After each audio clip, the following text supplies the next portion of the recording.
साध संगत जी, सतगुरु महाराज एक बार बैठे हुए थे, विश्राम कर रहे थे और बाहर दरवाजे पर एक मुसलमान फकीर बाहर पहरेदार से झगड़ा कर रहा है कि मुझे अंदर जाना है और दर्शन करने हैं। और फिर पहरेदार कहने लगा कि पहले मैं पूछ कर आऊंगा अंदर से, और वो आज्ञा देंगे तो ही अंदर जाने दूंगा, ऐसे थोड़ी ना अंदर जाने दूंगा। फिर वो बोला कि उन्होंने ही मुझे बुलाया है। घटना क्या हुई थी साध संगत जी कि एक मुसलमान फकीर बड़ी कमाई वाला, कमाई तो कर रहा है बहुत, जो उसके मुर्शद ने उसे कलाम दिया है पढ़ने के लिए कि इसका अभ्यास करना है, और वो कई सालों से ही अभ्यास कर रहा है मगर बात नहीं बन रही है, रस नहीं आ रहा है।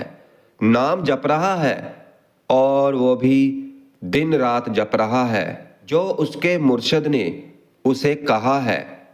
मुर्शिद भी बड़ी कमाई वाला है, कलाम भी दिया है, उसे कहा है कि इसे पढ़, जैसे कि सतगुरु ने नामदान दिया है और सतगुरु कहते हैं कि उसका सिमरन भजन करो। और उसे भी जो उसके मुर्शिद ने कलाम दिया है तो वो उसे दिन रात पढ़ रहा है मगर बात नहीं बन रही। और फिर एक दिन रात में बैठा है और वो रो पड़ा, बंदगी में बैठा है और रोने लगा कि हे अल्लाह, अब तो मृत्यु का समय नज़दीक आ गया है, बुजुर्ग हो गया हूँ, अब तो मौत ना जाने कब आ जाए और मुझे अभी तक रस नहीं आया, अभी तक बात ही नहीं बनी। और फिर जब वो बंदगी करके रात को सोता है तो उसे सपना आया, उसे सतगुरु जी महाराज के दर्शन हुए सपने में कि वहाँ पर चला जा, तुझे सही रास्ता मिल जाएगा। सपने से उठा, क्योंकि जो नाम जपने वाले होते हैं ना साध संगत जी, जो अभ्यासी होते हैं, तो वो किसी भी चीज को मामूली नहीं लेते। उसे सब कुछ बता दिया और वो यहाँ पर पहुंच गया। बाहर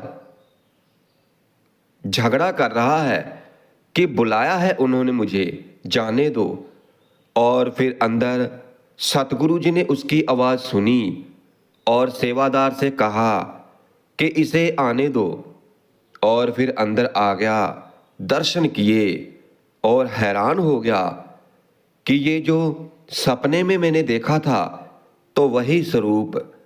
अब साध संगत जी, गौर करने वाली बात है कि हम इंसानों ने ही इस समाज को बांट रखा है, हिंदू, मुसलमान, सिख, ईसाई, मगर उस परमात्मा की नज़र में कोई भी फर्क नहीं है, सभी एक समान ही है। क्योंकि इन चीज़ों में अध्यात्म का कोई मतलब ही नहीं कि कौन सी जात है, कौन सी मजहब है, कोई फर्क नहीं पड़ता। यहाँ पर तो देखा जाता है जीवन, यहाँ पर देखा जाता है करैक्टर। जिसने अपने जीवन को संभाला है उसने ही परमात्मा की प्राप्ति की है। यहाँ पर बड़ाई है केवल नाम जपने वालों की, कौन सा नाम जप रहा है इसकी नहीं। और फिर वो अंदर सतगुरु के पास आया, उनके दर्शन किए और रोने लगा और कहा कि मेरा पूरा जीवन खत्म होने को आ गया, जहाँ तो मेरे मुर्शिद में कमी है, जहाँ तो मेरे कलाम में कुछ कमी है, जहाँ तो आप मुझे कलाम दे दो, जहाँ आप मेरे मुर्शिद बन जाओ, मगर मुझे रस चाहिए। इबादत करता हूँ तो मेरी बंदगी में लिव नहीं जुड़ती, इबादत करता हूँ तो मेरी बंदगी में लिव जुड़ जाए और मैं भूल जाऊं दुनिया को। ऐसी अवस्था पाने के लिए मैं तरस गया हूँ, मुझे अभी तक नहीं मिली है। दूसरों को देखता हूँ कई कई दिनों तक समाधि नहीं खुलती, मैं नहीं कर पाता, मुझे वो रस चाहिए। देखो, सतगुरु महाराज से कहता है कि जा तो मेरे मुर्शिद में कमी है, जा तो मेरे कलाम में, जा तो मुझे कलाम दे दो दूसरी, जहां आप मेरे मुर्शिद बन जाओ। और यहाँ पर सतगुरु महाराज ने क्या कहा? देखो, कहने लगे कि ना तो तेरे मुर्शिद में कमी है और ना ही तेरे कलाम में कमी है, कमी तुझ में है। फिर वो कहने लगा कि मुझ में क्या कमी है, मुझे बताओ, मैं तो पूरा अभ्यास करता रहा हूं। फिर कहने लगे कि वो मैं तुझे बाद में बताऊंगा, पहले तुझे वो रस दे दूं, फिर बताऊंगा कमी क्या है। और फिर कहने लगे कि वो सामने पेड़ दिखाई दे रहा है, तू जा और उसके नीचे बैठ जा।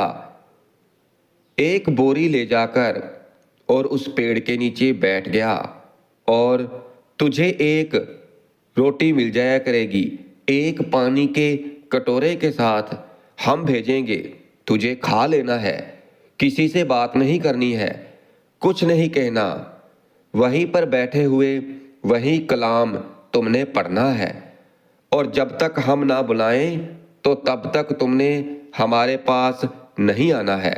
सामने वो बैठा है और सामने ही सतगुरु जी महाराज परमात्मा की बंदगी कर रहे हैं और बंदगी में लीन हो गया। कलाम वही है मगर संत महापुरुषों के सानिध्य में है, क्योंकि जब कोई महापुरुष सर पर हाथ रखकर नाम जपवाते हैं ना, तो जन्मों की बात दिनों में बन जाती है।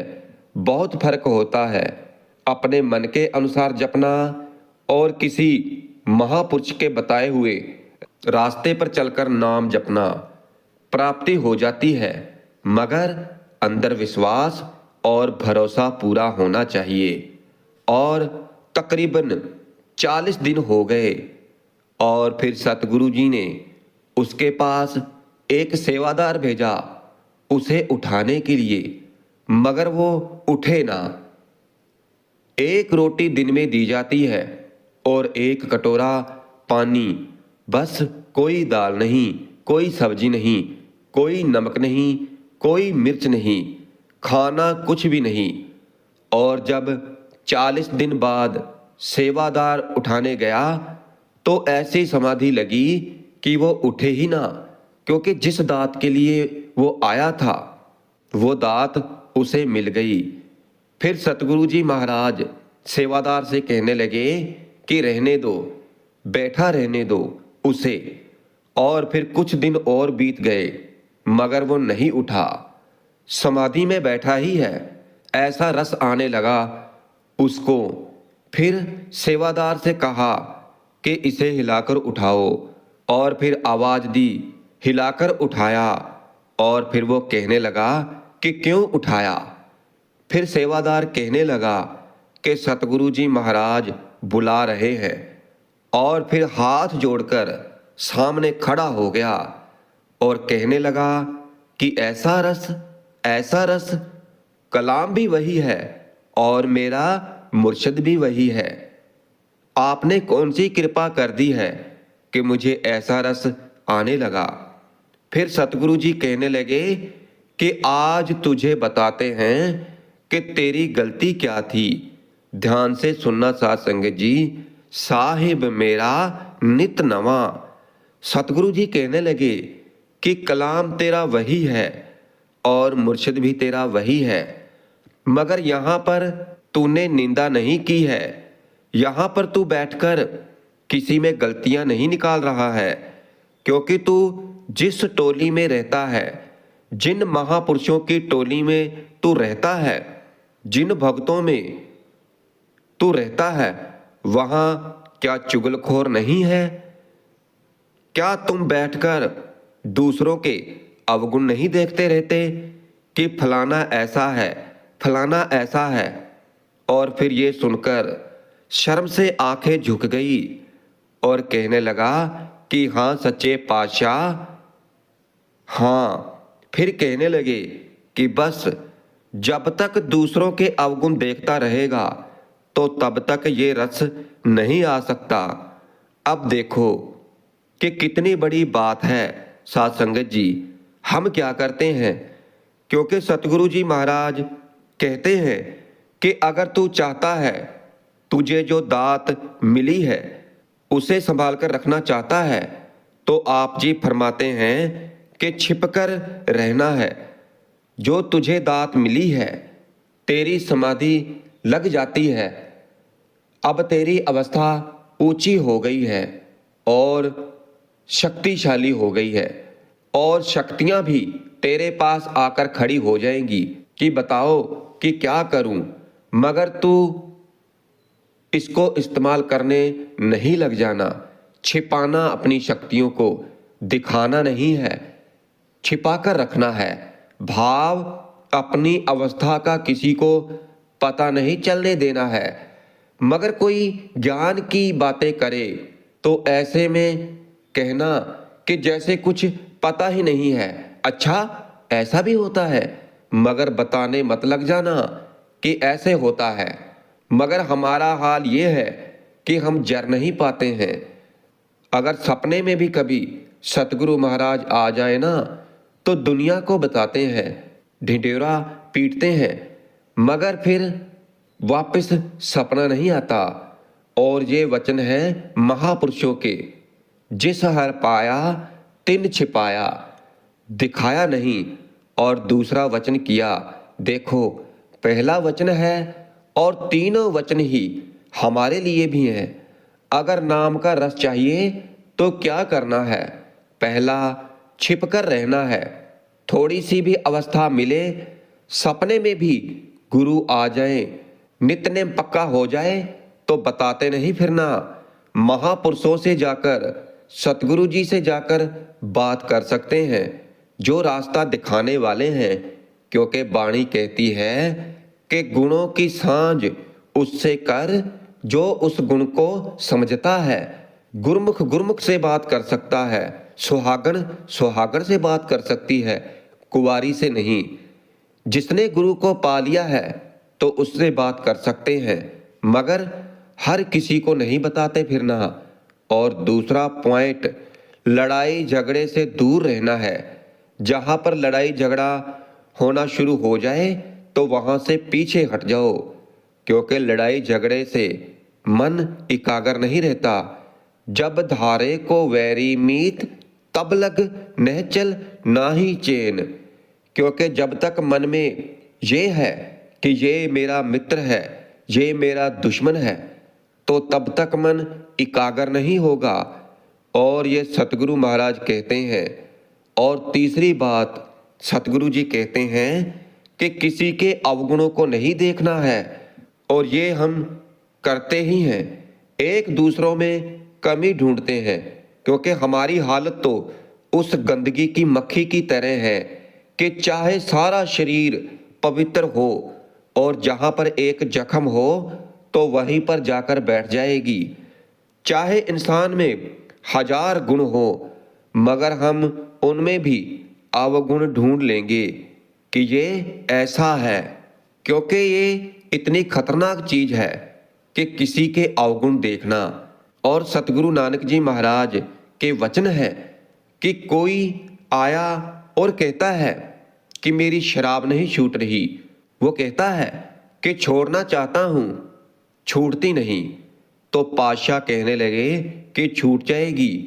दूसरों के अवगुण देखना छोड़ दो। देखो कितनी बड़ी बात है। और छुपने वाली बात आपको पता है, कितने संत हुए हैं, संत कबीर जी, संत रविदास जी, भक्त नामदेव जी। और अगर आप इन सभी महापुरुषों का जीवन पढ़ेंगे ना, तो सबसे ज्यादा इम्तिहान जिस पर आए, सबसे ज्यादा घालना जिसको घालनी पड़ी है, तो वो हुए हैं बाबा फरीद जी।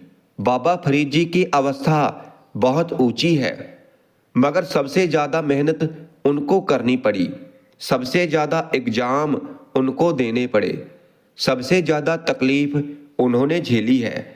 और इसकी वजह क्या थी कि वो अपनी की हुई कमाई को छिपा कर नहीं रख पाते थे।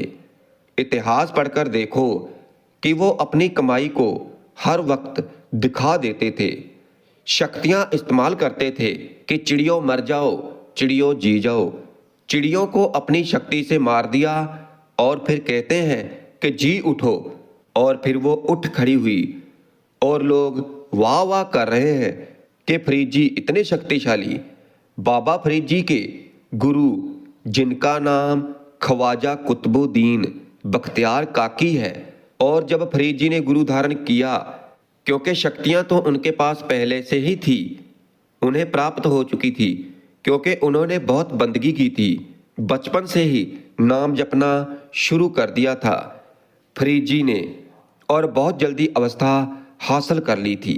पर इम्तिहान पे इम्तिहान, इम्तिहान पे इम्तिहान, जो दर्शन उनको खुदा के प्रत्यक्ष मिल नहीं पाए थे, बहुत मेहनत करनी पड़ी। अब बैठे हैं, गेंद से बच्चे खेल रहे हैं, ऊपर उछाल रहे हैं, फेंक रहे हैं, और फरीद जी पेड़ के नीचे बैठे हुए हैं और देखा कि बच्चे गेंद खेल रहे हैं, और जब गेंद ऊपर उछाली तो फरीद जी ने गेंद को शक्ति से हवा में ही रोक दिया, और फिर उनके मुर्शिद ने देख लिया और बुला लिया अपने पास, और फिर डांटा, डांट लगाने लगे कि क्या कर रहा है तू, तुझे कितनी बार समझाया है कि शक्ति नहीं दिखानी हर जगह, जर इसे।